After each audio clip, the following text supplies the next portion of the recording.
Power Maximus drops the mic like Thor's hammer. Boom, chasing M40, scheming plots in the writer's room. Lord Triage stitches through his threads of the loom. Pop culture dissected, every panel consumed. Comics, anime, films on rewind. Deep dives, we leave no frame behind. Like the story of Dracula, or at least his origin story, as a tragedy. Super breakdown, it's one wild ride. X-ray the pixels, every Easter egg exposed. Marvel the DC where the fandom explodes. From Akira to Gotham, the saga unfolds. With the narrators of myths. Oh my god. Wow, holy shit, shapeshifter. The shapeshifter. Open the doors, it's a super breakdown. We're cracking the code. Let's touch on Blackheart real quick. We just was shitting you. From the pages to the screen, we take you inside. Super breakdown, it's one wild ride. Oh, I love that intro. How I love that intro. It will be better next year. I'm going to be really cracking down and making a really good one next year. What is up? What is up, everyone? We are back with another amazing episode of the Super Breakdown podcast. I am Power Maximus. We're here with everyone's favorite demigod, Lord Triage, and the Darth Legacy himself, Jason M40. What is up, my brothers? How are we doing? You know, we just had Christmas pass. New Year's is coming up. How y'all feeling? Oh, I am refreshed, renewed. I'm waiting for the year to get the fuck over. Yeah, that's about where I'm at. Yeah, absolutely. Yo, man, tell me how fucking I didn't even realize, man. It's been so crazy for me. I didn't even realize New Year's was coming up. Like, I went to the store last night. Night before last. I went to the store night before last, and I cashed out and shit. As I'm walking out, dude was like, "Hey, man, Happy New Year." I was like, "Fuck, it is New Year. It is about to be a new year." God damn. Yo, I feel like this year has flown fucking by. It did. It really did. Like, man, like my daughter's about to be one next month. She's about to be one next month. Insanity, man. In fucking sanity. Like, whew. It has flown by really fucking fast. But nah, I look forward to next year. I have a lot of goals that I'm going to achieve. You know, I speak that shit into existence. You know, whether it be for personal, whether it be for the show, I got goals. I got goals, and I'm not taking no for an answer this year. Not taking no for an answer this year, man. Fuck, man. But yo, this is gonna be a fun episode. We talked about doing this like what two weeks ago. Especially with the trailer that this dropped. Man, Supergirl, the blonde and the red cape. Whew, this is gonna be an interesting one. All right, so Supergirl. We've gotten a lot of different, versions of Supergirl, but like I also feel like we don't get enough Supergirl. You know what I mean? Well, I got you. I guess it's more so like I said, there's so many different iterations. We see her pop up here, see her pop up there. She's in, she'll pop up in this show, pop up in that show. Like I said, the first we got Supergirl 84, right? But then it wasn't until Smallville that we end up seeing Supergirl again, really, unless you're counting like I'm talking live action wise. But even animated wise, we still also don't see a lot of her. Like she'll be there, but like we never really get much. Not as much as her cousin. The big flush out for me for Supergirl was the 1994-95 animated series for Superman. Because that's like when I first got to really see her. Yeah. Yep. And even then, when it was wild, I do not remember that arc. I remember her pop. I remember the episode she appeared when she first was introduced in the show. I don't remember anything else about that arc whatsoever. Really? Yeah, I remember nothing about that arc besides seeing her for the first time. And I was like, damn. That's Supergirl? Huh. Oh, okay. And then I remember nothing else after that. Yeah, but no, we need. So with the new movie coming out, I'm intrigued to get more, but I just don't want them to fuck it up. You know what I'm saying? I just don't want them to fuck it up. So I'm intrigued, but I'm nervous. I'm intrigued. But let me one sec. Let me sip my wine real quick. I feel like, I mean, if anyone has ever watched the 1984 film of Supergirl in comparison to what's coming out, like from what I gather and can tell, it's almost as if they're going like the opposite way of like who she's supposed to be like portraying, because like in the 1984 film she's like this girl, from another planet, but she comes to Earth and she has better manners than people of Earth. You get what I'm saying? And in the new film she is, like this teenager that just wants to have fun with superpowers. I definitely can see that. Now, her coming to Earth and having more manners than most Earthlings, I definitely understand that and see that because of her home world. Especially not just her home world, but specifically the part that she was from was very high class, was very prim, proper, very respectful and shit like that. If I remember correctly, that was like the diplomatic like capital for the for their people. At least that's how I've always saw it. It was the way it was portrayed in the film. It wasn't very well done. It looked like it was like this crystal like structure that was like on an asteroid, from what I gathered. And it was it was a little strange. And they had these rotating reflective like squares that rotated around the structure that gave them like sunlight. It was very interesting, cool concept, but a little strange. Interesting. All right, so let's start from the beginning, right? We got Supergirl, also known as Kara Zor-El, not to be mistaken with Kal-El. But she was a superhero who appeared in American comic books back. It was published by DC. She was created by Otto Bender and designed by Al Pacino. If I remember correctly, she first appeared in the Supergirl from Krypton. I think that was Action Comics number 252 back in '95. Right. Yeah. So she is the biological cousin of Kal-El, Clark Kent, Superman. Her father was Zor-El, and he was the brother of Superman's father, Jor-El. Right. But now, like during the 1980s and the revolution of going into the modern comic book age, like transitioning out of the golden age, into modern comic book age, the Superman editors, they had believed that the character's history had become too convoluted. So, what did they do anytime a character becomes a little too convoluted? They kill him. So they killed her off during the original Crisis on Infinite Earths event and ended up retconning her out of existence, so that she was like never existed, which is like fucked up. All right. But then if I remember, it was like somebody that was like higher up in DC Comics ended up wanted to reintroduce her back in like what it was like 04, along with like a few other people during the Batman Superman storyline.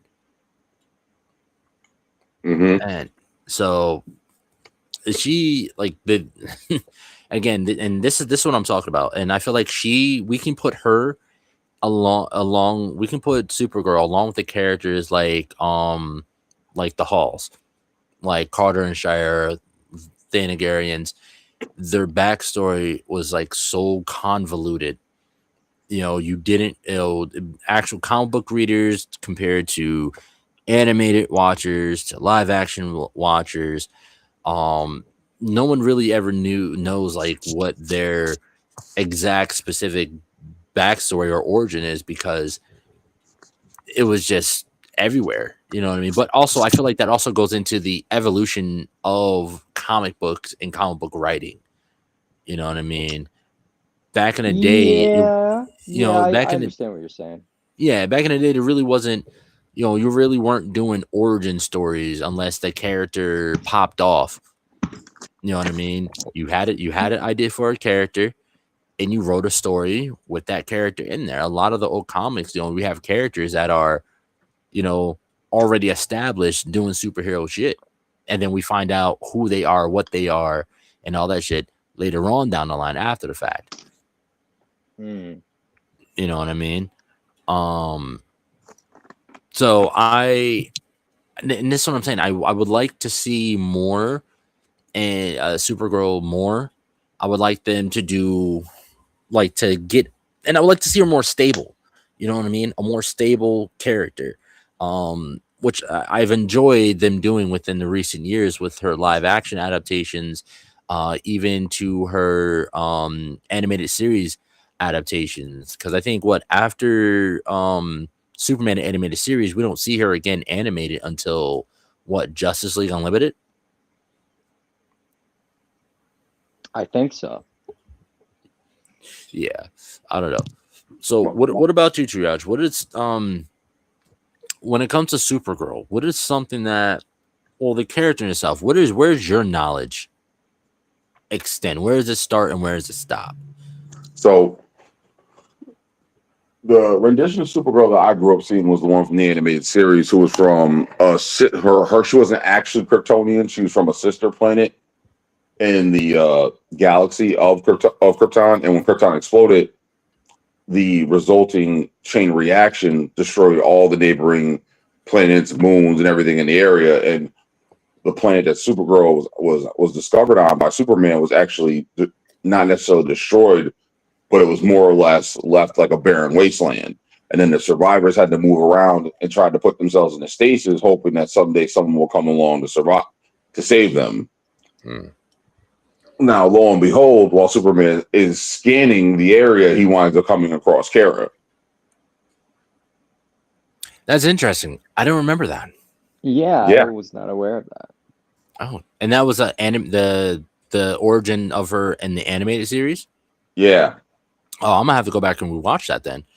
Yeah, he literally was going around. He was checking like the cryotubes, like all of them are either ruptured or destroyed or pierced or damaged. So everyone inside the tube had died, and the only one he finds that's still viable, Supergirl. It's like his only family that's left. So I like that, because that's interesting, because that reminds me of what they did in the Supergirl show with her boyfriend or whatever. He's from Daxam. Mon-El. Yeah, Mon-El from Daxam. But now I'm like, your name is Mon-El, so are you related? Were they related essentially? Oh, the Daxamites? Yeah. I mean, were they related? No. Is it one of those things like where they're related because they were in a similar solar system? Yes. But like I said, with the last name L, you know what I mean? That means he was a part of the House of L. Not as far as I knew, but I have to do research because I'm not really sure. But that's what I'm saying. That's why I always found that weird, because I'm like, technically, wouldn't y'all two be related? Because he's an L, you're a Zor-El, and Clark's an L. So would that make him closer related to Clark in the family branch wise? Because clearly, if I remember correctly, like the last name ends up being taken by, it's like their last name ends up being their father's name. So we got Kal-El, and then for her last name is Zor-El. Her father's name is Zor, last name El. Yeah, she would take the whole name until she's married. Mm-hmm. Yeah, so I'm like, all right, so Mon El, like a distant cousin, fucking kissing cousins out here. What the fuck, Supergirl, you bugging? I don't know. I just felt that was always kind of weird to me. I felt like they were. I get it. I mean, I get your logic. I felt like they were reaching when they did that in the show. He pretty much had all the powers of Superman except flight. He couldn't fly. He could only like super jump and shit. And I don't think he had heat vision either. And and his weakness wasn't kryptonite. His weakness was every fucking human's weakness. Fucking lead. If I remember correctly, his weakness was fucking lead. And it's like, nigga, I could shoot you and you will die. I can stab you with an old unregulated pencil and you will die. Yo, that's crazy. Like I thoroughly remember that because like they one of the bad guys in order to incapacitate him, they filled the room with like they laced the air. They put like lead in the ventilation system. I thought you were gonna say they filled the room with sharpened pencils. I swear to God. Just a bunch of fucking, they filled the room with a bunch of fucking pencil shavings. Fuck pocket sand. I got pocket pencil shavings for your ass. Now I want to jump forward real quick to because I me, I like to compare and contrast different versions and iterations of characters. And the most recent version of Supergirl that I saw that I actually watched through was in My Adventures of Superman on HBO, the new animated Superman show that was out with Jack Quaid and shit. The last season that they did introduced Kara, and the differences between the characters is so immense, at least backstory wise, so immense. Like they all start the same, except for the one that you said for the animated series. Krypton was about to blow up, or Brainiac was about to take it, or something like that. She got shot off into space, lost trajectory, came to Earth. It was like 20 something years late, or some shit like that. I think Clark had, it was already here for like 20, 30 years. That's all the ones that I've seen. They all start the same way, but have like their small minor differences. But this one was very different because she gets shot off into space. I think she gets thrown off trajectory. Her pod's damaged in some way, shape, or form. But instead of making it to Earth, she's actually picked up by the Monitor, if I remember correctly. It was. Yeah. No. God damn it! I'm doing it again. That's the story that they had for the new Crisis film that they did. Sorry, not the new Jack Quaid. The new Jack Quaid one was Brainiac had actually abducted her and started raising her as his child, and he was like kept brainwashing her and some shit. He had like implanted something in her brain where she had to follow his every command, and that she could do no harm to him. Some shit like that, and he was using her to fucking go out and conquer planets. Like, that's crazy. Yeah. So you see what I'm saying? There's so many varying differences between the two.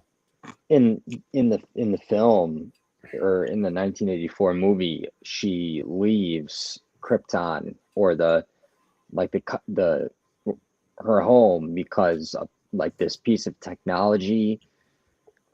She loses this power source for her people, and she leaves to try and go and get it, and it falls to Earth, and that's why she goes to Earth. God damn, what the hell did she do? Throw that shit? It's How the crazy. The movie made no sense, man. No sense. Like, how do you lose? Like, you're on an asteroid. From what you said, they're on an asteroid in the middle of fucking space. How do you lose something It's like on this? this little tiny glowy ball thing that spins around and it powers other things. And she took it, used it for something, and it literally flew out of their like pressurized capsule, and it put a hole in the wall, and she almost flew out the hole. Like, and then it just so happens to fall to Earth. Yep. All right, I see what you're saying. That's wild. But again, Yeah, gotta it's respect just the wild. classics. Gotta Yep. respect the classics. And again, Apparently this it is the, got lost in the void, and and then got somehow spit made out its way to to Earth. Yep. So there's got to be just like a black hole or some shit, a portal near Earth where shit just goes in, it gets spit out at Earth. Yeah, I guess so, man. Like, that's the only thing that makes sense, because every time I turn around, there's some damn story about a void and getting spit out near Earth. But There's also in the movie there was also a place called the Phantom Realm yep. that Oh, she got banished to, and that's out there somewhere too, I guess. well, I don't know. the Phantom Zone is it's a pocket dimension.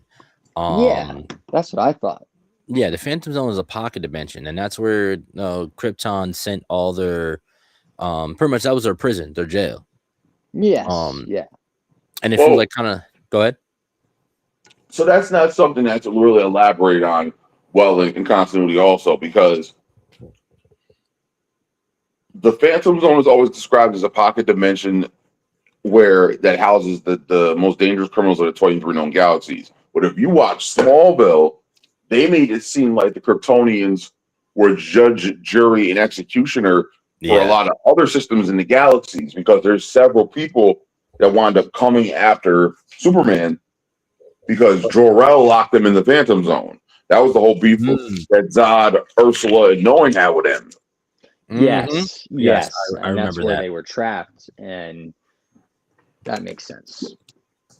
Yeah, they were trying to go for it, kind of like Krypton was like the capital of the galaxy in a way. You know what I mean? Like almost like an empire.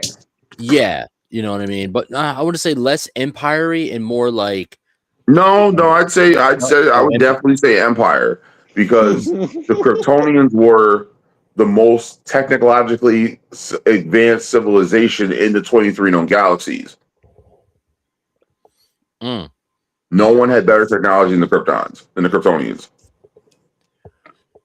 No, I get that, but the way I've always saw it as is if like think of it this way, like think of a state, right? Let's say the galaxy is a state, and within every state there's a capital, right? That's where they get all the resources, the politicians, this and that, and usually the capital is usually the most well kept, I'd say, in the aspect of like they got the best technology, got the best food resources, they got all the best resources, and they're in charge of putting and distributing said resources, right? So I always saw it as like Krypton was the capital because they were so highly technologically advanced and shit like that, that people turned, that the other planets turned to them like, hey, yo, we need assistance over here, we need help over here, you know what I mean? Kind of like a protectorate in a way, unless you watch the HBO animated series where they are going with the fact that Krypton was a conquering planet, that the Kryptonians were out for blood and were looking to conquer and spread the knowledge and wealth of Krypton. and that's also what they're going with, supposedly going with, because I still don't believe that in the new Superman Legacy film. Yeah, very, very Fire Nation. Yeah, because they, we don't know, because they apparently Luthor Corp somehow decrypted the Kryptonian message that was left for Clark by his parents. Yes. Right. But that easily could have been them, because we see what AI can do for us in real life. who's to say LexCorp didn't make that shit up at the end? Say, hey, we decrypted this hidden message from Krypton that Superman's really supposed to be here to take over the world. I mean, who's to say LexCorp didn't just make that shit up to turn everyone against Superman? It would be so easy to do. Fuck, I could do that right now. You know what I'm saying? So that's just a little side tangent talking about Superman Legacy. That was just something I didn't really get or understand about the film. So now, again, we get these different. Not only do we get different origin stories of Supergirl a lot of the times, but we also get different personalities for Supergirl, as if like they don't know who the character is or how the character is supposed to act or react in situations. We've had exactly. We've had the Supergirl that is the exact, just Superman, a female Superman. You know what I mean? Golden boy, golden girl, does the right thing all the time, so on and so forth.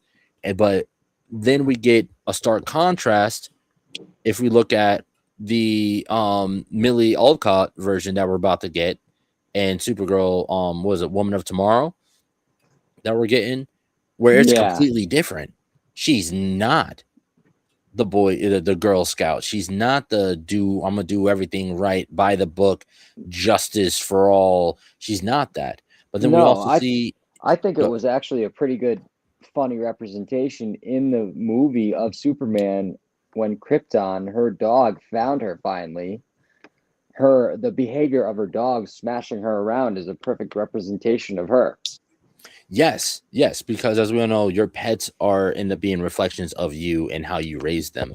But now if we go into the middle, we have a Supergirl in the animated series that, she still believes in doing what's right and what's just, but she'll punch you in your fucking mouth.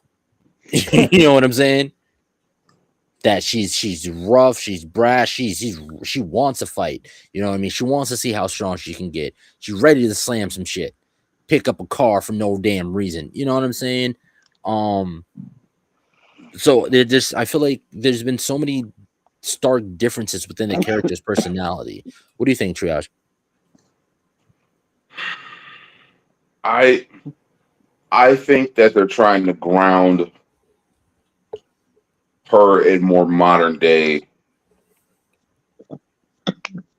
and make her more appeal to a more younger audience. Because I think that was the issue with Henry Cavill's Superman, that they made his Superman was a little too human for me. I see that. I can agree. Because one of the issues we always talk about is that playing Superman isn't playing one part or playing two parts; it's playing three. Yeah, we've definitely talked about that quite a few times, and I love when you go in on this because it makes so much sense. You're not just playing Clark, you're not just playing Superman, you're also playing Kal-El as well. Yes, the outsider. So I think we might get a little bit more of that because Superman's whole thing is always he didn't know his heritage, he doesn't know his people, he doesn't know the language the way he should. Like he learned it, but he never got to speak it with someone who else was Kryptonian. You know what I mean? It's all taught to him secondhand from the computer. Yeah. Yep. And I really want to see like how they work this dynamic between Kara and Clark going forward in this new, Gunverse. Because again, she seems like, even though, and I want to know, is she technically, are they still going with like she's technically older than him? I want to know what that whole shit. We'll probably get her a quick little backstory on how she got to that point. I hope this isn't a self-narrated type of film. You know what I mean? Having a character.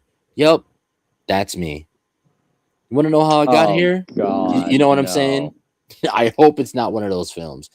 Like I feel like that adds too much comedy to the juncture of this character. You know what I mean? Like if they did that, I feel like it would be a little bit of an overkill for what they're trying to do to begin with the Agreed. character. Mm-hmm. So It's too fourth yeah. wall breaky. Well, no. So I think it's going to have a level of humor, yes, but I think it's going to be more deadpan humor, more like ha ha, that's funny because no one got it, or ha ha, that's funny because it's dark. Yeah. I see a lot of dark humor coming in this. Well, we got Lobo. It's gonna be dark humor. Well, no. So like my whole thing is like Superman's whole thing was he's the outsider who wishes he had his culture. Mhm. Kara has the culture that's not there no more. Yeah. Like she remembers Krypton in the Red Sun. She remembers speaking the language. She remembers walking the fields, reading the books, remembers the people and the way they were. So it's like all that's gone now. So it's like, I think the reason why she acts the way she does, because to me, she came off very, very sorority girl. Oh, absolutely. Yes, trying to escape her problems, like trying to. Yeah. She's. I feel like she's doing exactly what I'm doing right now, drowning my sorrows in liquor. Like she has a level of survivor's guilt, and I think that's going to get flushed out. Heavy on that part, and I can definitely see. I definitely 100% see that, because like, why wouldn't she? Well, the thing also is that if these two are biological cousins, you got to remember the elves went to the council and was like, "Yo, we're done. We got to get off the planet. Yeah, shit's done. It's over. We got to leave." And they were like, "Oh well, Jor-El, you cannot incite riots and cause anarchy with your bold claim that the world is ending. You will keep this knowledge to yourself." So the elves knew it was up. Mm-hmm. So then that's another thing too. Like imagine like your father was the guy who was like, "Yo, excuse me, the United States is going to sink. We got to leave. North America is going to be underwater." And the president of the United States is like, "Oh well, there's no reason for alarm." And then he takes you and sends you to fucking Africa while the country sinks. Yeah, I can see anger, survival's guilt, depression, and just wanting to pull away. I feel like she's in the later stage of one of the later stages of grief, because also you got to remember she's also feeling grief too. That is, if I was in her position, I have absolutely no idea how I would feel. I would feel so confused and like everything that you said, you said, but not knowing what to do about it. Exactly, feeling like you're unable to. Well, in a situation where like something like that is so finite, it's so done, it's over, that's it. You know what I mean? And so there's nothing that she really can do about it. So not only is she feeling, like I said, all those other things, but on top of that, she's also feeling that hopelessness. And remember, the whole point of the S on the chest is supposed to symbolize hope. It's Kryptonian. It's supposed to be Kryptonian for hope, and that was their family sigil. That was the House of El symbol, hope. And I see that, and I think I'm gonna love that if they really play on that. How she doesn't have the S on her chest yet or anything like that. She's not carrying the S because she currently has no hope. You know what I mean? She's just here. She's like, I'm just going to ride out the rest of my life until I die or somebody kills me, which is going to be really fucking hard for somebody to kill me. I think it may be interesting if they, like in the new film coming out, if they try to do something where she does not feel worthy of wearing the symbol yet. And maybe her and Superman have some type of interaction where, like, he basically says to her, like wear it, like you need to wear it. Yeah, I see. And now when we talk about like the family dynamic there, we all have families and shit like that, and I want to see how they're going to build this this relationship that they have. Is it a super lovey kind of thing, or because at the when it comes to crypto, like Superman, he's just watching crypto, he's just dog sitting crypto Yeah. for her. So is it a situation of like, hey, she went out to run some errands in the galaxy and got roped in to some shit, or was she out, or is it a situation of, really, Kara, you left me with a dog, the world's fucking in peril, the world almost ended. Do you know the shit that I just fucking went through because you had to go out on another fucking bender? You know what I'm saying? And that's literally where she was. She said that she was partying because the place where she was had a red sun, so the alcohol actually hit her. Yeah. You're right. She does say that. Yeah, I was partying on the planet that had a red sun, so the drinks were whatever. So I think it might be Clark's in a situation where he's like, I understand. Maybe he helps her. Yeah, maybe. All right, so I've been in a situation kind of similar to this, where you have a family member who's just making bad choice after bad choice after bad choice after bad choice, and yeah, that was me. and it's due to the fact that some really bad shit has happened to them, and so you want to be as understanding and considerate and helpful as possible, but then it gets to a point where it's like, bro, the fuck are you doing? You know what I mean? I want to see if they're gonna try to run that similar kind of situation with Clark and Kara, where it's a situation of like, yo, listen, I understand that shit is hard for you and has been hard for you and shit's been crazy, but I'm looking now it's time to grow up. Yeah. Now it's time, cuz you got to get your shit together. You don't even know the half of the bullshit that I just went through while you were gone. Nigga said, I almost died twice. I actually just realized something. I think that we can establish that somehow, some way, she will come of her age, come of her maturity. Yeah, right. Like kind of like finally break out of the funk that she's in, and you know what I mean, get back to business in a way. Yeah, like a finding herself type of thing. Yeah. And that's really just what I'm interested in seeing, is how they, because like you said, Triage, I 100% agree with you. I think they're going with one, trying to modernize the character in order for her to fit within the current times, make her more relatable and shit like that.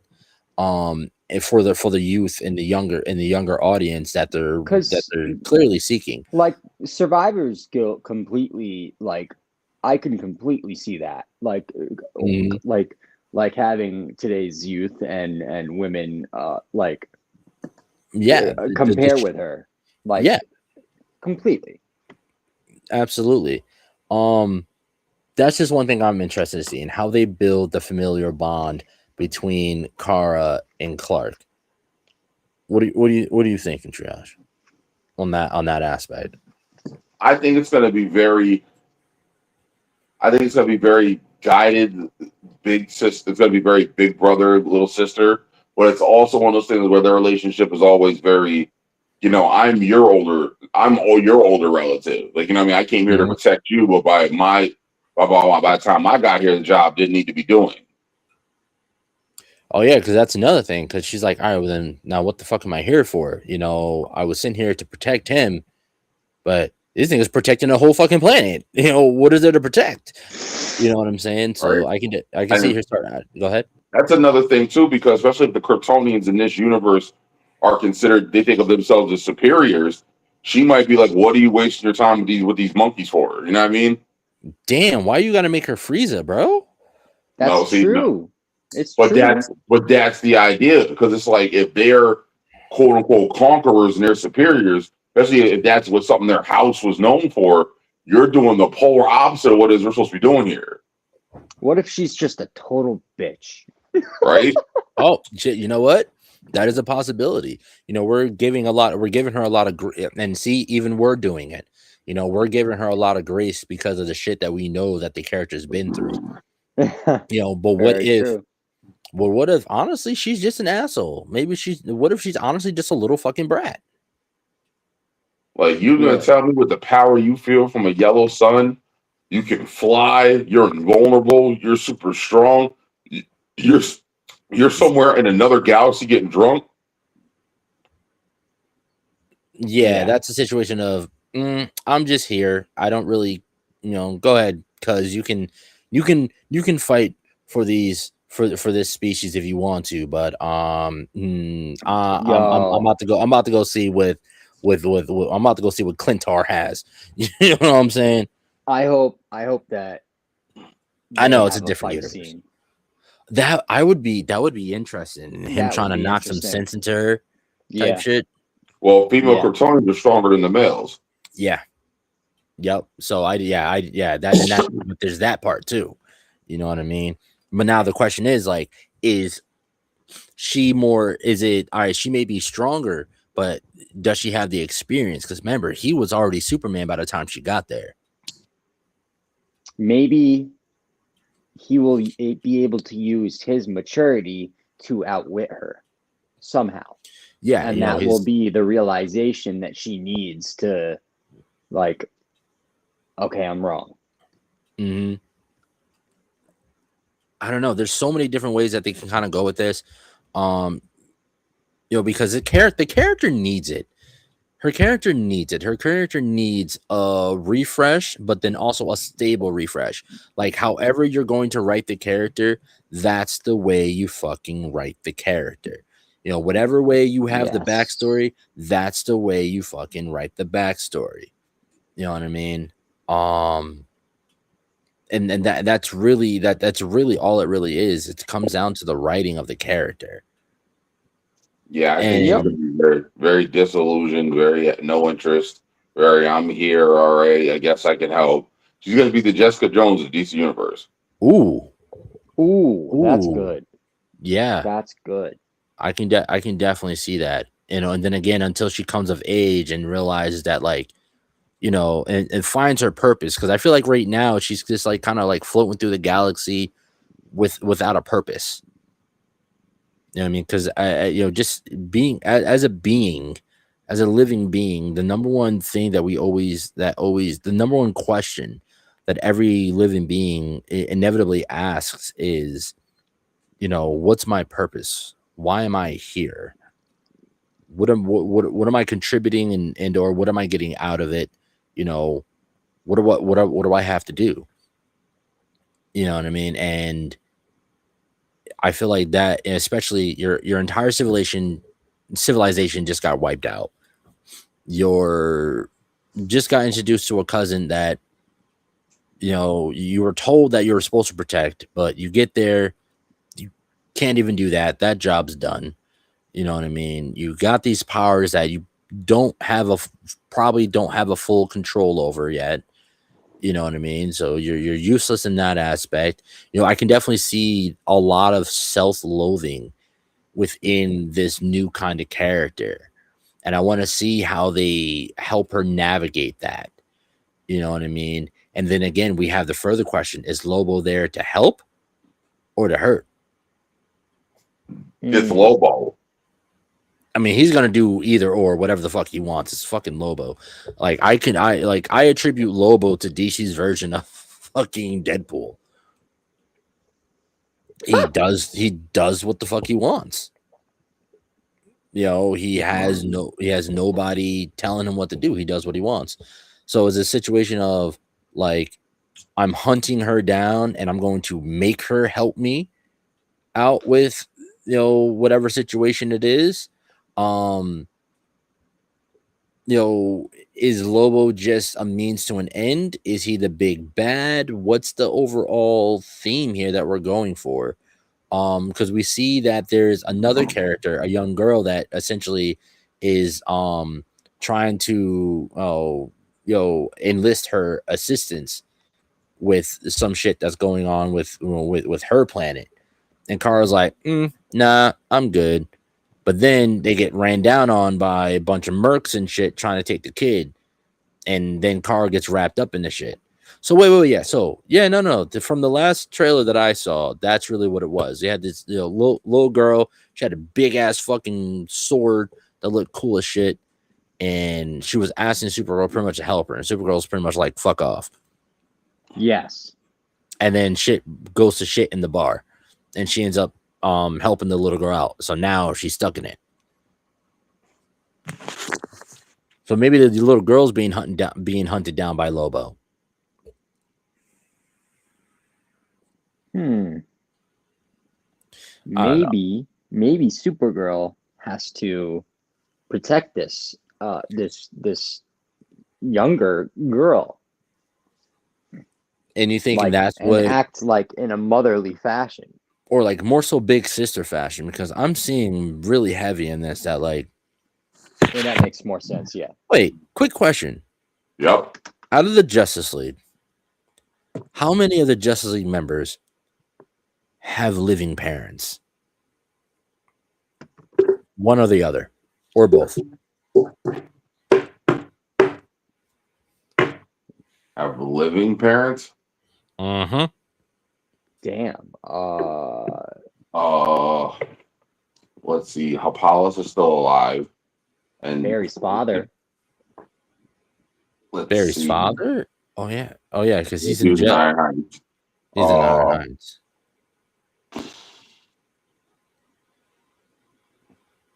Like, there's a common tragedy with every member.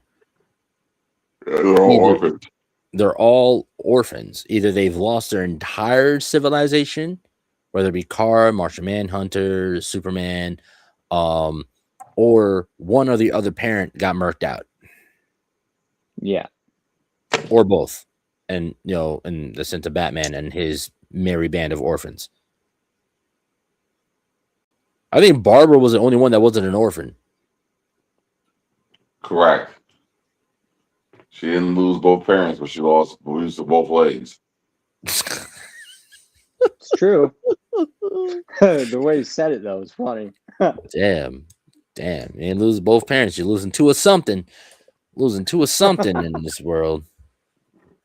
But I don't know. I'm just interested because, like I said, like, I want more of this character, but I want a solid version of this character. Yes. But then, and again, when you're talking about Supergirl, you have to talk about Power Girl.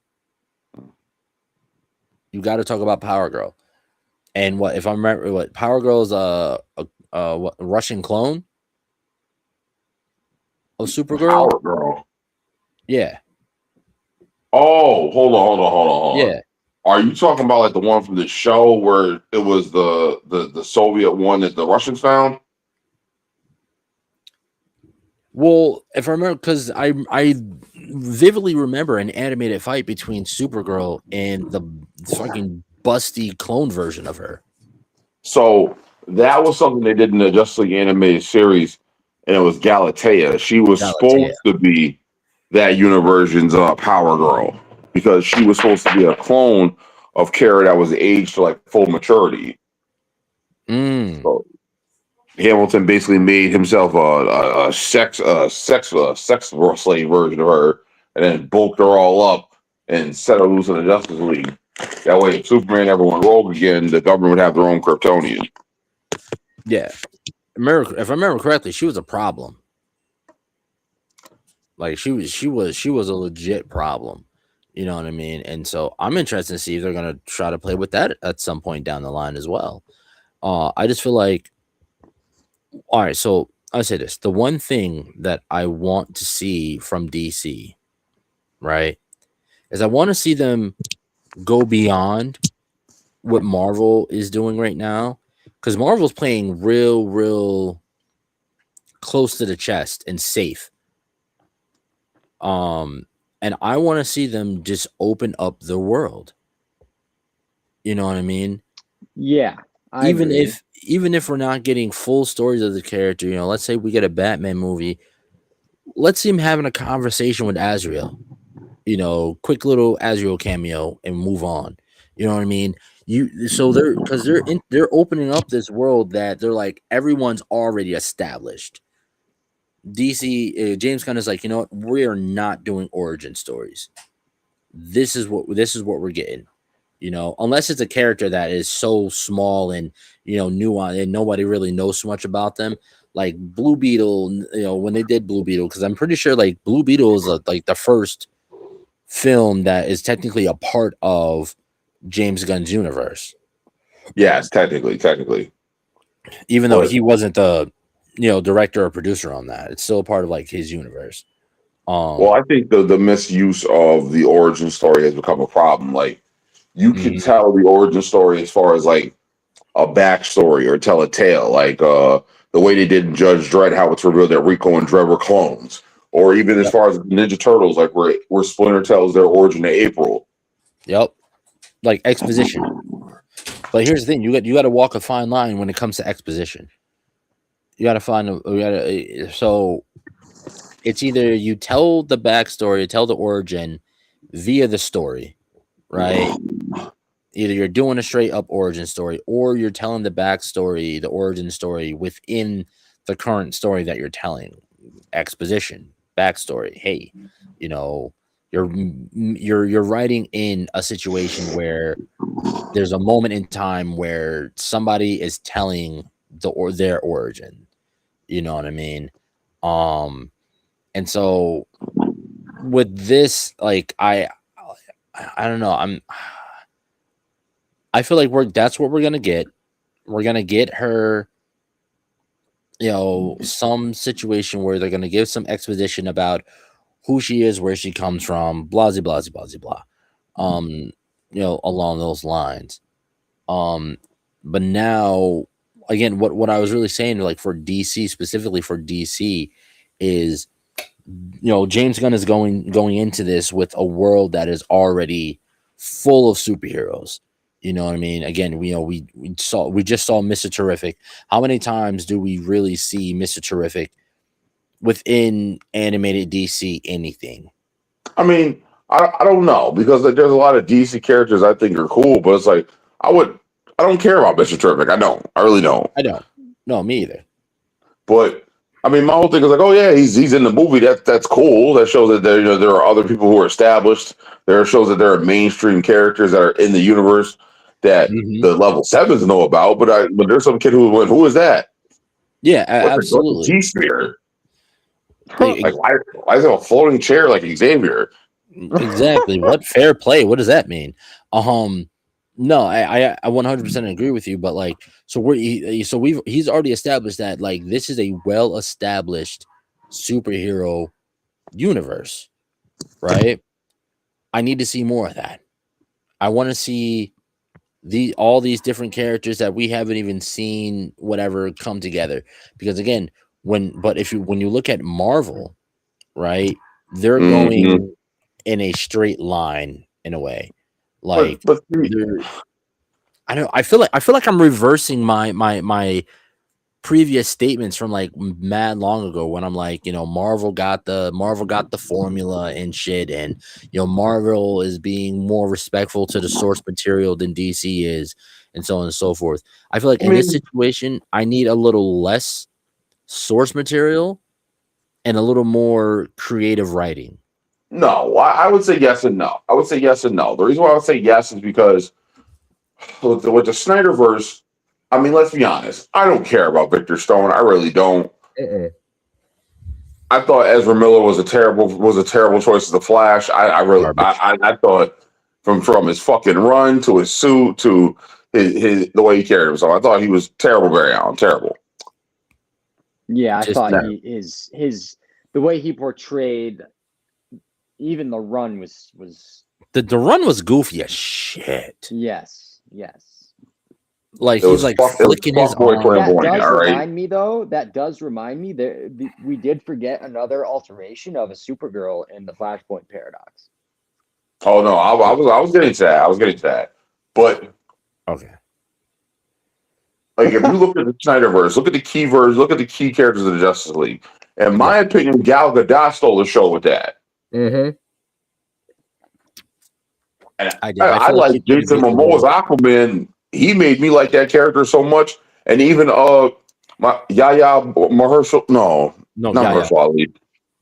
Yahya Abdul. Yahya Abdul. He made me love Black Manta. Like, yeah, certain people portraying their characters were spot on and were good. it's like everybody else where I was like, why? And then it's like they tried to ground certain characters that didn't need to be grounded, like Maxwell Lord and everything he was doing, like was just unnecessary. Yeah. Mm. And then No, the whole thing with Barbara being obsessed with Wonder Woman, her being that rendition of Cheetah, like they had the potential to do certain shit and they just ran left with stuff. Like I don't get it. I don't get it. That's where I feel like the creative writing went too far. I need them to find that line.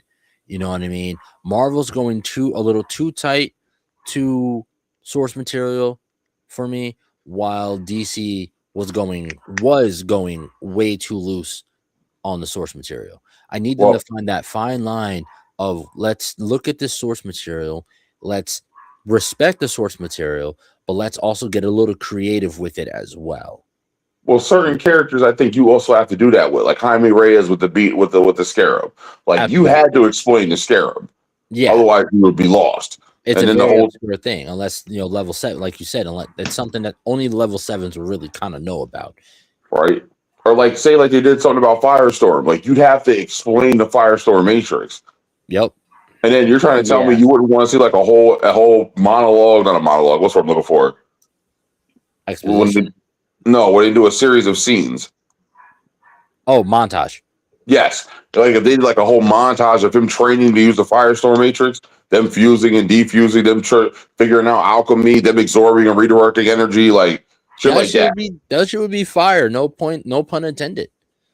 So certain characters I kind of got to give that way, or like even other characters like the Thanagarians. Look how rich their history is. The Martians got a whole race issue, and they're Got a a race whole of race war. shapeshifters. Exactly. Exactly. And they stay making that pun too. And They are a species of shapeshifters have a race issue about color. That is fucking insanity. Yeah, that's insane. That's so like hypocritical. And even then, like in older versions of the Martians, like John Jones was the only survivor because they had a race war. Yep. John Jones. Yep. It was like, what was it? It was green. It was white, like destroying the green, and then there's also yellow. Yellow was like their spiritual leaders, and then red was the royal family members, if me correctly. Yeah. Red was royal family. Green was like normal every day, and then white, they were considered abominations.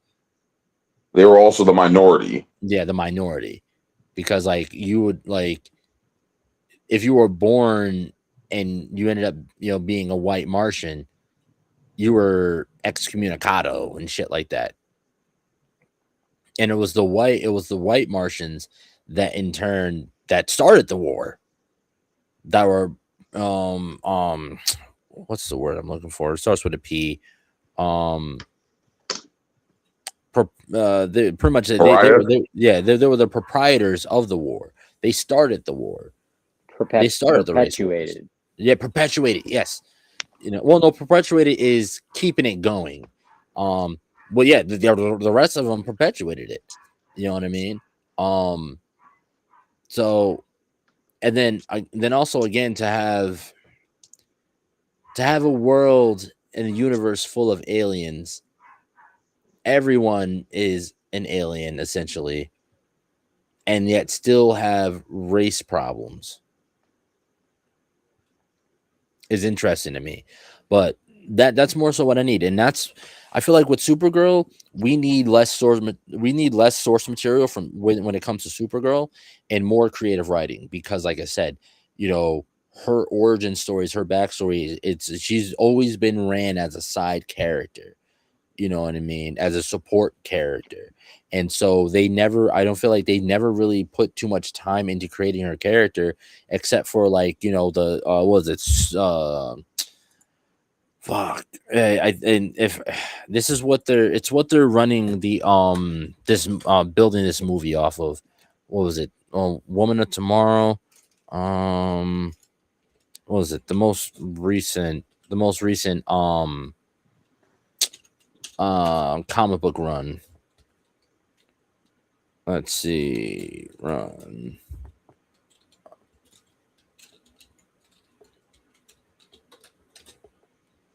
what is let's see. I'm just trying to figure out what the most recent comic book run for Supergirl is.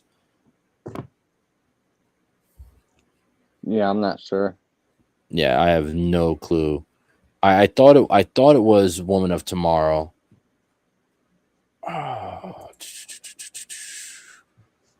Let me see. Woman of Tomorrow, 8 issues. When did it come out? 22. So I think this is the most recent run for Supergirl. Let's see. The plot of it is Kara Zor-El is living in Superman's shadow when a young alien girl arrives seeking help to find the space pirates who destroyed her planet and murdered her father. Supergirl agrees to help, and the two embark on a journey across the galaxy, accompanied by a dog named Comet to hunt down the pirates. Okay.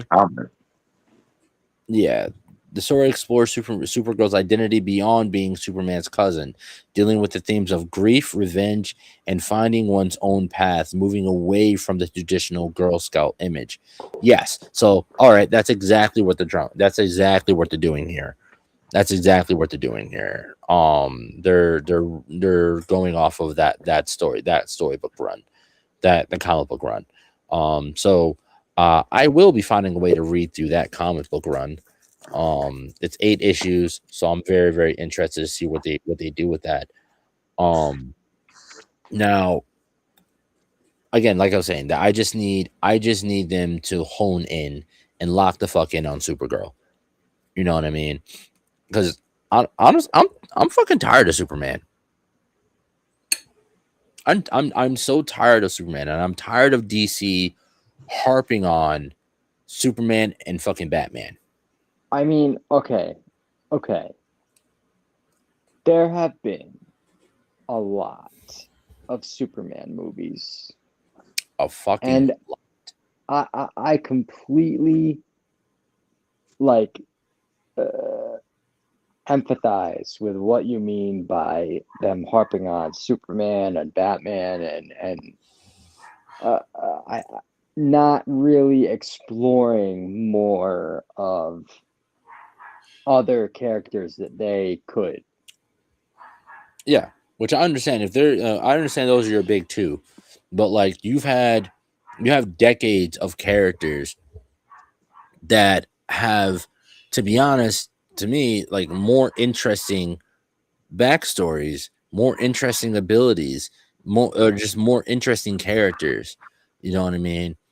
And yeah, I want to see a Supergirl. I want to see a Kryptonian that's not, Boy Scout. You know what I mean?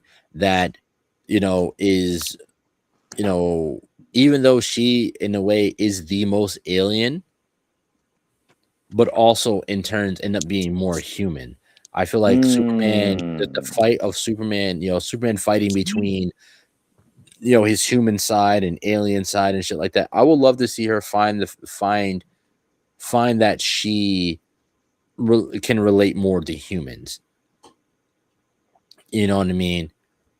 While Clark seems to be torn between the two worlds, I want to see her find that home of like, wow, like I can really relate to these people because of the tragedy that has befell her. Because if you really think about it, like Superman hasn't gone. If you look at, I'm talking about like from baby all the way up. He really ain't been through shit. Like, yeah, he lived like a meek farm boy type life and shit like that. But like his childhood was not hard. All he had to do was what? Not use his powers too much. Like learn how to not use his powers. But look, he had a mother and a father to raise him. He had food on the table. He was taught how to be, a hardworking American. You know what I mean? That American dream life type shit. Like, yeah, he had that. And it wasn't ripped away from him. If one of his parents did die in whatever storyline, it was old age and or, some kind of tragic accident. Somebody didn't run up and fucking put their hand through his Jonathan Kent's chest. You know what I mean? Nobody gunned his mother down in an alleyway. Mm. But now when you look at Kara, on the other hand, she had her entire life ripped away from her. Because she was like 10. She was old enough to understand what, like True I said earlier, she remembers Krypton. And then Yeah. she had it ripped away from her. 10 years old is an age where you can remember. You remember a lot at 10 years old. You know, and so I feel like I can see her being able to relate more to humanity than Clark can. Even though he was raised here, he still struggles between, oh, I'm an alien, you know, but I want to protect these people, but they're not gonna trust me because I'm an alien. But Kara sees the hurt, the pain, and I think she will learn to relate to humans based off of the struggles and the, you know, trauma that she's been through. She might as well be telling him to pull his skirt down to the dick out of his ass. Yeah, 100%. I can really see her being like, "Yo, Clark, stop being a bitch." Yeah, I can see that too. I could see that. You know, it's like, what what? This is what you worry about, Clark? Really? This is what got your fucking tights in a bunch? No, the fuck. Get your ass up, get the fuck out there, and put in that work. The fuck you doing? You up here in a Fortress of Solitude, boo-hooing and shit. That nigga punch you in the face? Punch that nigga harder. The fuck? Clark, get up. Like, where he insulted you in front of the public, go fuck his bitch. Like, Right? This nigga put your whole family on blast and you just gonna let that shit rock? No, nigga, you gonna walk up to his door, you gonna knock on his door, you're gonna politely ask him to come outside, and you gonna super kick the nigga in the balls. Damn. General, let's Kara step outside. Like, come on now. And so I can definitely see, you know what? Yeah, no, I feel a little bit more comfortable with this rendition. I can see her definitely relating more to humans through the trauma, because what truly makes human, right? A lot of it is the emotions that we feel, you know, and the thoughts that we have, our consciousness and shit like that. It's our experience, really. And Clark has had the most stereotypical fucking, you know, existence. You know what I'm saying? American dream. Yeah, the American fucking dream. American fucking dream. Like, think about it. This nigga's going from living on a fucking farm, right, to now working for the most prestigious news outlet. He has a highly successful career as a journalist. Married to another highly successful journalist. Everybody knows his name. Like, come on. It's his fucking American dream. And he worked hard for that. You know what I mean? Mm. And again, now on the other hand, we have Kara, who's just getting to this world after having her entire life being fucking ripped away from her. Literally. Right? Literally. And being able to do nothing about it with all the immense power and strength that she was given. Yeah, so I fucks with Kara more than I fucks with Superman. I would love them to really hone in and lock the fuck in on this character. I don't know. What do you think, Triage?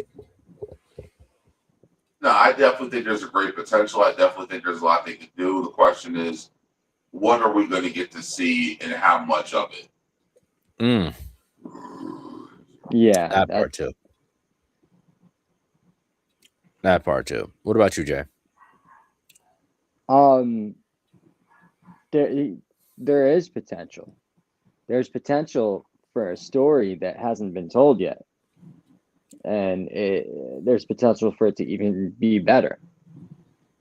But, you know, I don't want to get my hopes too high. That is true. That is true. What James Gunn has only had he got Peacemaker and Superman Legacy. Those are the only two that he has under his only two things he really has under his belt right now. And to be honest, I'm still stuck on the first episode. I just finished the first episode of Peacemaker. I'm finding it hard to even to get through because that first episode was actually quite fucking raunchy. Dude, the show Peacemaker is so wild. Like, it's a good show. It's a little bit out there. A little bit out there? A little bit out there? Triage, have you watched any of this new season of Peacemaker? I have not, but I've been told what happens. Bro, the first episode, towards the end of the first episode, bro, he's doing lines of coke in the middle of an orgy in his house. Yeah. Once again, sounds like the American dream. Right? And then finds a parallel universe of himself, kills himself.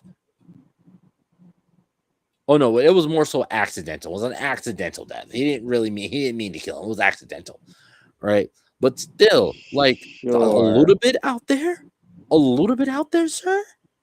I stopped watching it after 4 episodes of the new season just because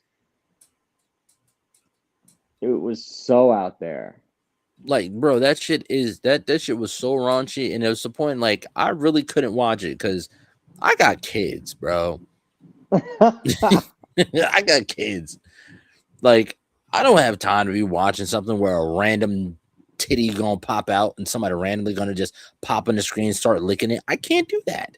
I can't do that. It's okay. Because of course, the rest of the show will be absolutely awesome and amazing. I'm sitting there enjoying it. And then the one time somebody decides to walk in the room, some weird shit gonna happen in the show.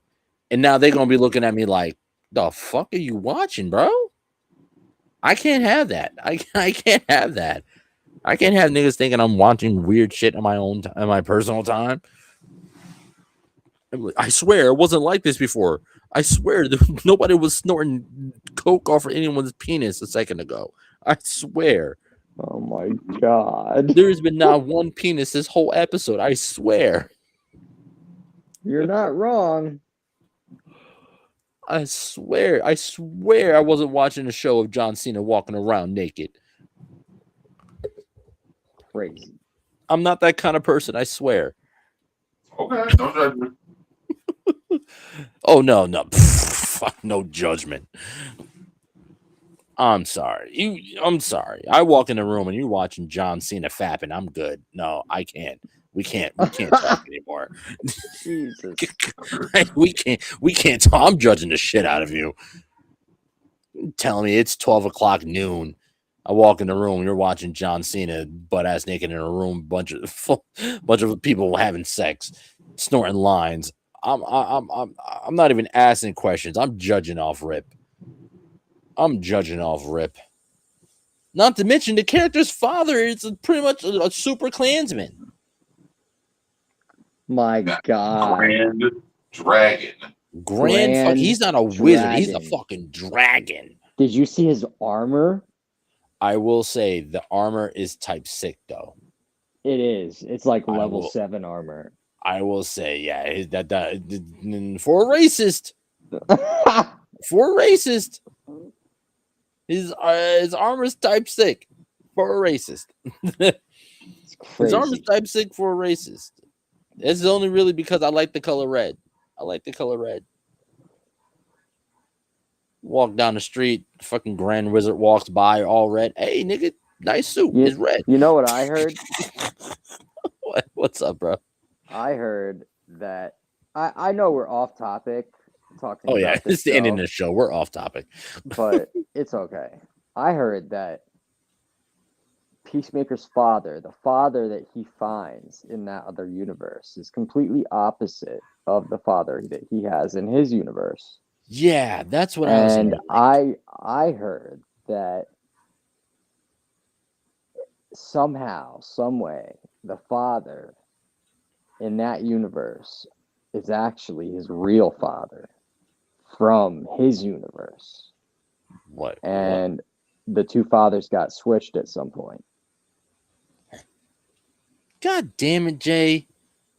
You're about to I make don't me know watch if this. it's You're true. about God damn it, you're about to make me watch this fucking show now. I don't know if it's true. Make it good. Oh, I can't hear you, brother. I don't know if it's true, but it would make it good. Yeah, it definitely would. It definitely. Ah, God damn it! I gotta watch this show. I don't want to see any more John Cena's ass. Oh, Lord, why are we still talking about seeing his ass? Can we talk about anything else?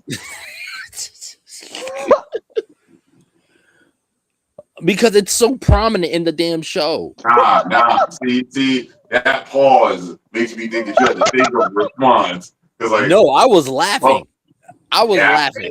whatever you say, Power. I can't, man. I can't go through another episode of looking at John Cena's ass, bro. I can't, man. Like, no. But no, I'm interested to see what they're doing with this universe because it looks like, in the contrary to Marvel, well, Marvel's, when we look at all these characters, it's all building up to one. No matter what it is, whether it be the shows or the movies, it's all building up to one more so common theme. But what we're seeing from DC is that they're tackling their universe from so many different angles, right?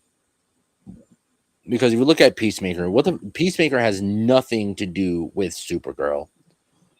I don't even think we've ever had them two characters run into each other before. You know what I mean? Blue Beetle, fucking Guy Gardner, all these, they're tackling their universe from multiple different angles, and I'm interested to see what they're going to do with it. You know what I mean? Because we've seen DC try to use Marvel's formula and fail at it, right? It's just not them. They just I feel you just can't do that. And again, this is me backpedaling and recanting my previous statements, years ago and in other episodes and stuff like that, saying, "Oh, DC needs to try to take a shot at Marvel's formula. Marvel got the formula." No, DC, yeah, no, I apologize, DC.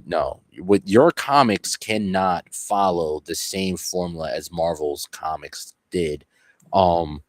Because their comics are just so much darker. I feel like there's so much more content that you're getting out of one issue of a DC comic.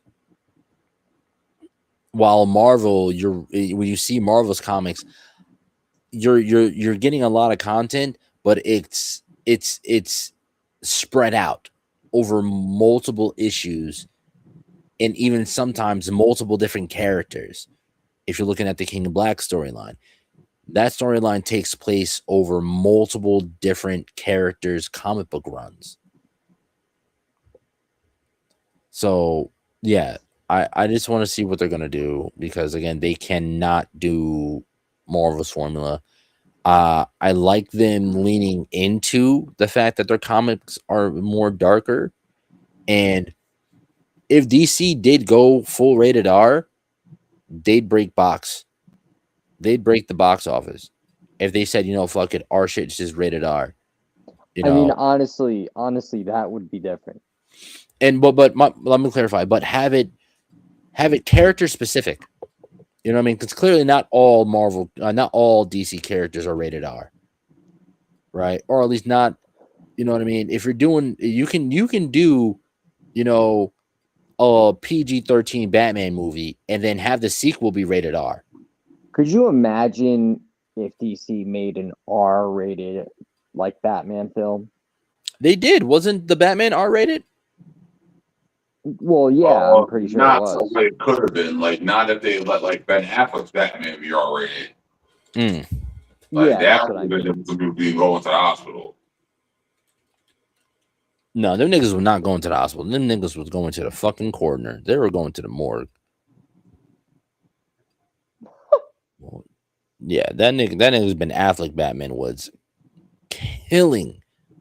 He was killing niggas.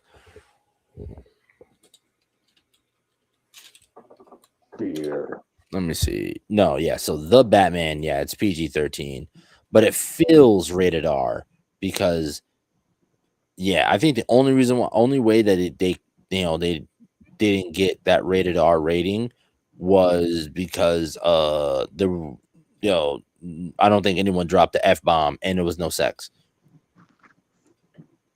But it was right there at the rated R online. Oh, I didn't know Batman Gotham by Gaslight was rated R because it just gave me a list of Ooh, I didn't know of their that. some of their stuff that's rated R. So Killing Jokes rated R, Gaslight's rated R, Soul of Dragons rated R, and Injustice is rated R. Of course, fucking Injustice is rated R. Yeah, that's a lot to unpack. But I'm interested, especially with Supergirl. I need more. I cannot have them being fucking laxed and laid back when it comes to this character. Go all out, balls to the wall,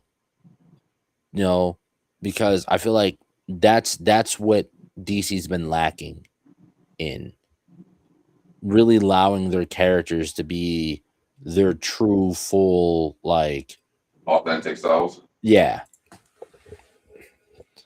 Like, let me see. I agree.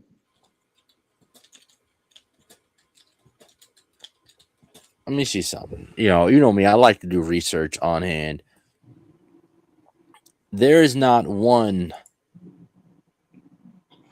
I mean, aside from Watchmen, and we got I'm even none of these shits are even recent. Well, Suicide Squad was rated R. The James Gunn Suicide Squad was rated R. I don't count Joker because that's outside. Within the DC universe. Only one that we got live action that was rated R was Suicide Squad. And then, of course, like I said, you got Watchmen and Keanu Reeves Constantine, which Keanu Reeves is very vocal about, hey, yo, listen, we're dropping Constantine 2. We're just waiting for a good script. And last interview I saw him do, he was like, we just got another script for it, and we're going to read through it and see what we think. See if this might be the one. So he said that they are doing a Constantine 2. That's awesome. Yeah. But no, just like I feel like instead of being on a Marvel tip and like everything's PG-13, you know what I mean? And then of course, except for Deadpool, it has to be rated R. Deadpool Wolverine was rated R, right? Or was it PG-13? Yes. Yeah, it was rated R. Yeah. They were serving popcorn buckets that looked like fleshlights. You think that movie wasn't rated R? Oh yeah, they did. I forgot. I can't get over, like, I'm so traumatized by looking at the bucket and seeing Hugh Jackson's face with his mouth gaping open. That was fucking terrifying. That was terrifying. And then putting your hand through the hole to get the popcorn. That's fucking traumatizing. And it's crazy because I was just about to get on the tip of buying these collectible buckets and shit. But then that happened. And I was like, you know what? Maybe not. Maybe not. Not even, it wasn't just that one too. It was the one for fucking Dune. That looked like fuck, because they had the sandworm one. But yeah, no, that's what I need. That's what I need from DC. That's what I need from Supergirl. I need some grit. I need some emotions. You know what I'm saying? I need them to really put me in the moment with these characters. I don't know. Final thoughts.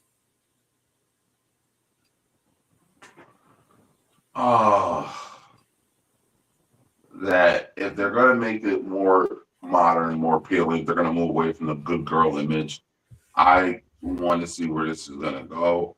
I think that the current idea of Supergirl comes a lot from the show, from the portrayal we got from the Arrowverse. Which I thoroughly respected. I did. She was very liberal. She was very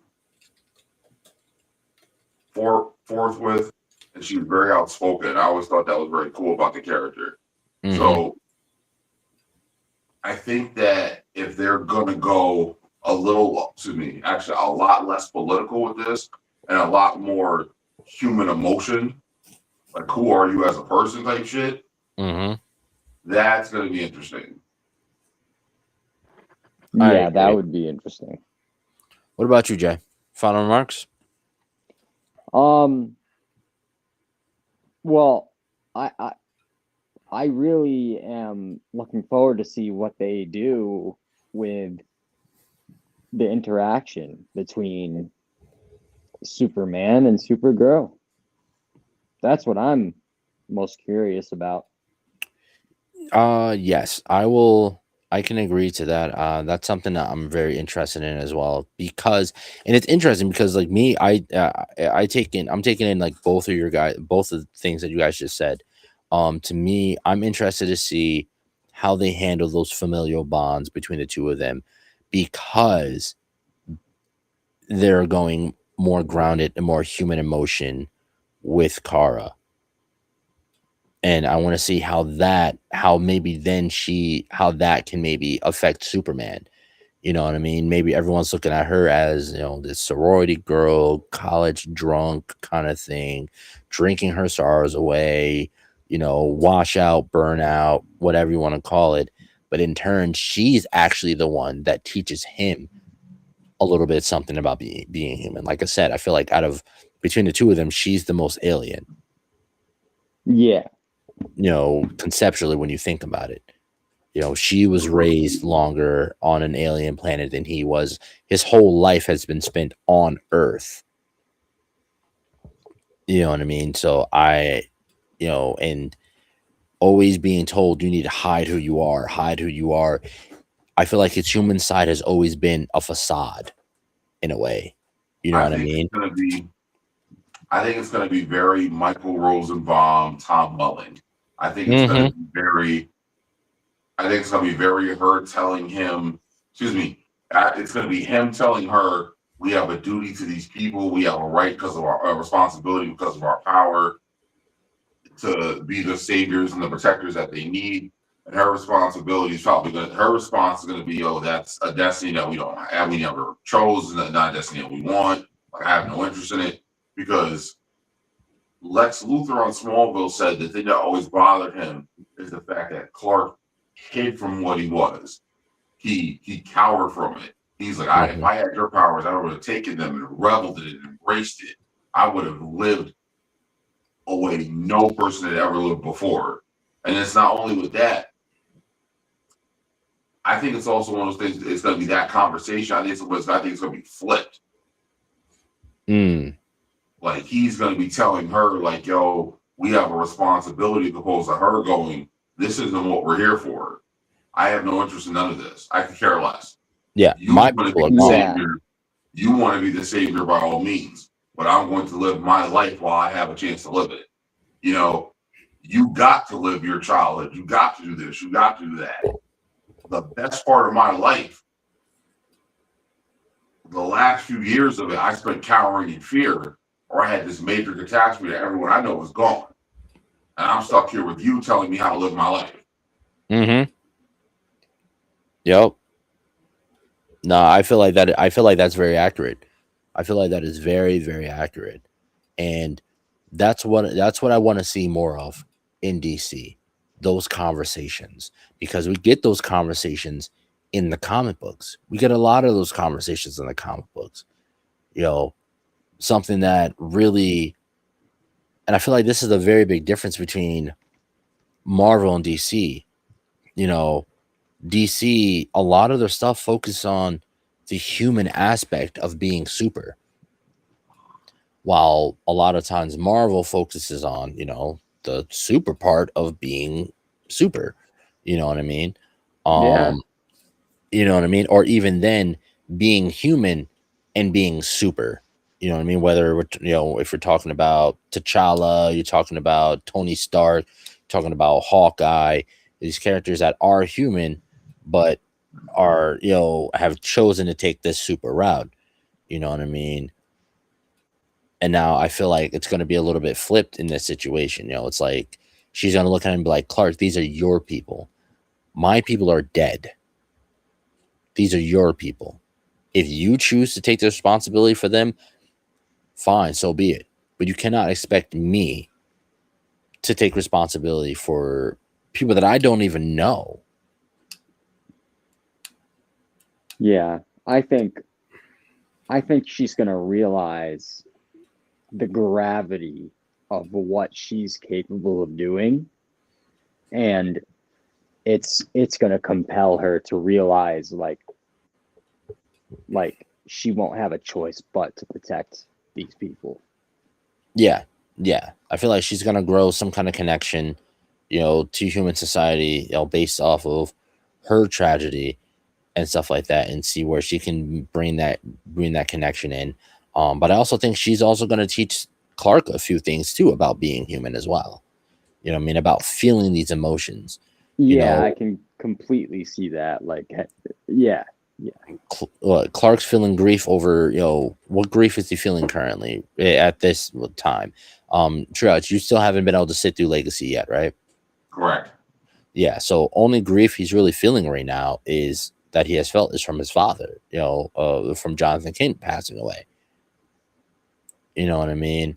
A lot of what he's feeling, and when we see him, because there's a scene where he makes the foolish decision of being interviewed as Superman by Lois, and we see him get angry, like literal visibly, like straight angry, yelling and stuff like that. And it's like, but the yelling is more so about, you don't understand. You know what I mean? I'm trying. I'm stuck between these worlds, blah, blah, blah, blah, blah, so on and so forth. While she's like, you're fucking crying about stuck in between worlds. And then you're getting pissed at me for crying for being stuck on a completely different world. And then want to tell me that I'm wrong. You're boo-hooing because some people don't like you. And being mad at me because I'm boo-hooing because the people that like me are dead. You see what I'm saying? Yeah. So it's gonna be interesting, and I want to see how Gunn decides the direction that he decides to take with this. And I feel like he really should kind of lock in on that familiar thing, even if it's not. I don't want it to be like the center of their interaction. Clearly not in this movie. Clearly, it's not this movie kind of subject. I'm talking universe overall. So I'm very interested. I'm very, very interested. Guys, it's been a pleasure again. Another week. I believe we don't have another show until the new fucking year. We don't have another show until 2026, guys. Damn, fucking New Year's is this week. Damn. So crazy. Guys, everybody, please pay attention to our Instagram, our Facebook, our Twitch, our YouTube, our Kick. We are going to be doing a lot more going into this new year. It's going to be great. We're going to have a great time. And then pay attention because we'll let you guys know what we're going to be doing next. But yeah, as we love you guys for tuning in to us. We love the work that you guys put in for us. And we'll see you guys next year. And as always, go ahead. Prep time. One more for the new year. One more ringing in the new year. All together now. Prep time. Prep time. Fuck prep time, y'all. We love y'all. We will see y'all next year. Peace.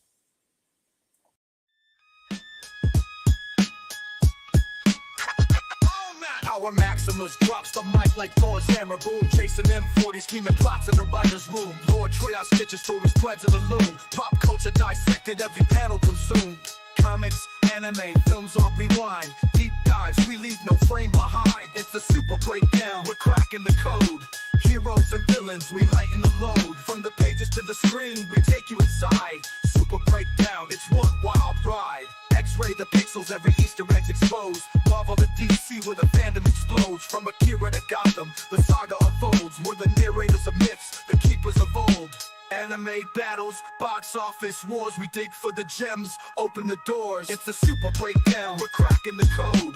Heroes and villains, we lighten the load. From the pages to the screen, we take you inside. Super breakdown, it's one wild ride.